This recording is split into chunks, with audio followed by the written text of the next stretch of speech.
All right, so for the wrap up, um, yeah, the plan of having no expectation of winning almost ironically worked in the Eldrazi Tron last match, which could have been a 5-0.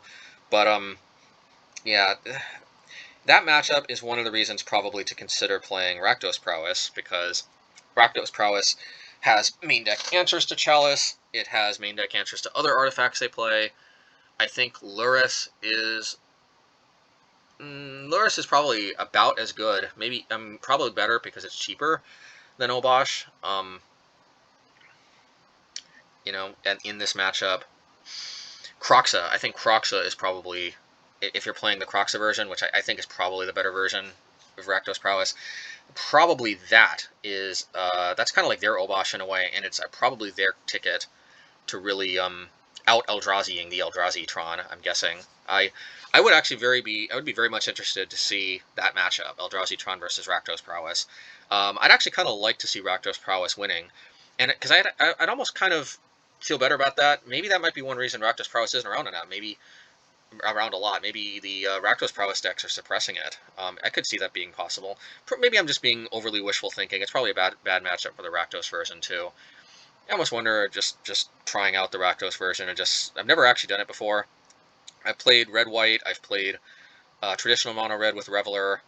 Um, I've played the Giganta version before this one. All sorts of different cards like Bomat Courier in either this version or the Giganta version. I have not played the blue red version or the Rakdos version yet. I came close to. Wait a minute. I may have actually played once with the Rakdos version. I can't remember. No, I don't think so. I remember buying the cards. I don't have any of the cards for that deck. No Cling to Dust, no Kolagon's Command. So yeah, I would remember buying the cards at one point. Yeah, I don't think I ever tried the red black version. Personally, no offense to the Is It players, but I don't like that deck. Obviously, some people don't like this version of Prowess. I think we can all agree all Prowess decks are pretty much dominating right now. The format's about to shift, but you know, yeah, this was a really great run for Prowess overall this whole season. I wouldn't be surprised if most of the other people at the top of the leaderboard are on some variant of Prowess or Uro. Uro and Prowess are both kind of trading spots in many ways in this for this season. This probably is going to cap off this whole season, and it's looking like I'm probably going to stay the trophy leader. Couldn't quite push myself one trophy ahead, but I probably there's not a lot of interest in playing this format that's going to rotate soon, I'm guessing. So, yeah, we'll see. But yeah, I mean, so about Rakdos Prowess, as we saw though, one of the draws to playing Obosh Prowess is I think Obosh Prowess is quite a bit favored against Rakdos Prowess, as we saw. So, that's one of the reasons to play this version. Unlike traditional mono red, Graveyard Hate doesn't really help turn us off of our card advantage. I mean, it can help minimize things like Firebolt, things like Seasoned Pyromancer coming out of the graveyard. But like this deck doesn't really rely on the graveyard. It just sort of uses the graveyard here and there for little incidental advantages. But one of the draws to this deck is really the only hate card that really puts the hurt on this deck in a big way. And the only real hate card that puts a big hurt on this deck is Chalice of the Void. Obviously it's mono red, so all Blood Moon really does is turn off the utility lands, which isn't that big of a deal since especially the Horizon lands damage us anyway. Sometimes Castle Embereth can even prevent us from flashing back Lava Dart. I don't think that's ever come back. That's ever come up yet in any of my games. There's a few games where Castle Embereth might have possibly done something. I think one of those games though I miscalculated exactly what it could do. Although it could have helped, it actually did enable me to attack with that one token that one game, but I just didn't realize that obviously that was the better play there. I did end up winning that game anyway. Yeah, what else to say? I mean, Spirits. I think Spirits is pretty favored for most Prowess variants.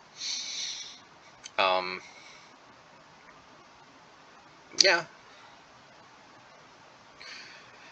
Yeah, as long as Chalice of the Void isn't too omnipresent, which I think the fact that Uro decks are also everywhere, and other control decks, and other mid-range decks like Jund that don't necessarily care about Chalice all that much. The fact that those are running around definitely, I think, creates problems for the format. That probably is one reason why Prowess is dominating so much, as probably people have commented. It's not just, people not necessarily getting as much mileage out of playing lots and lots of removal because of the Uro, but it's also because Chalice of the Void could be omnipresent, but I suspect that Uro decks probably make that kind of bad. And that's probably the main reason why Eldrazi Tron isn't everywhere, is it's probably because Uro probably has a pretty favorable matchup against it, I would imagine. Especially the Bant version with Path to Exile. So, yeah, I mean, still been loving Flame Slash. It's been dealing with the cards that this deck needs to deal with. I mean, I don't know what else I can say that hasn't already been said. We'll see how the format shifts, and if this version still feels as strong as it does. But it's been fun, and oh yeah, and I guess one last little thing. I kind of sometimes go back and forth with the Horizon lands. Not necessarily the number, which I think I've explained already. It really comes down to how much burn is in the meta, whether to play 2 or 4, or some number in between. Usually I just play 2 or 4. But, I kind of split them up sometimes because it makes, it in theory can prevent cards like Pithing Needle or Sorcerous Spyglass from locking me out too hard. In practice, though, it just never really comes up. So a few leagues you saw I was on 4 Sunbake Canyon. One that I don't think I 5-0'd in and didn't record was 4 Fiery Islets. What got me to thinking of playing all 4, though, is just the possibility that people might think I'm on some kind of splash and it might affect their play. In which case, it probably makes more sense to play Fiery Islet, because I think in one of the games that I played Fiery Islet, my opponent played in an odd way that I kind of reason most likely was because they were worried that I might have a counterspell. Realistically, most likely it didn't hurt them at all. I can't imagine that them foregoing any type of strategic advantage in favor of playing around a counterspell is worth it, given that I show Obosh, and therefore I can't be playing Manamorphose, and therefore the odds of me playing Storming Entity are pretty unlikely, and therefore the odds that I'm actually using blue, I think, are pretty unlikely, because that's one of the only reasons, in my opinion, to be playing blue. Not entirely, though, actually. One thing that I would be interested in actually experimenting with, but I don't really see myself doing this anytime soon. But one possible experimentation that can be done with the blue-red version that I'm interested to see if somebody tries it. I'm not actually sure that the blue-red Prowess deck needs Storming Entity.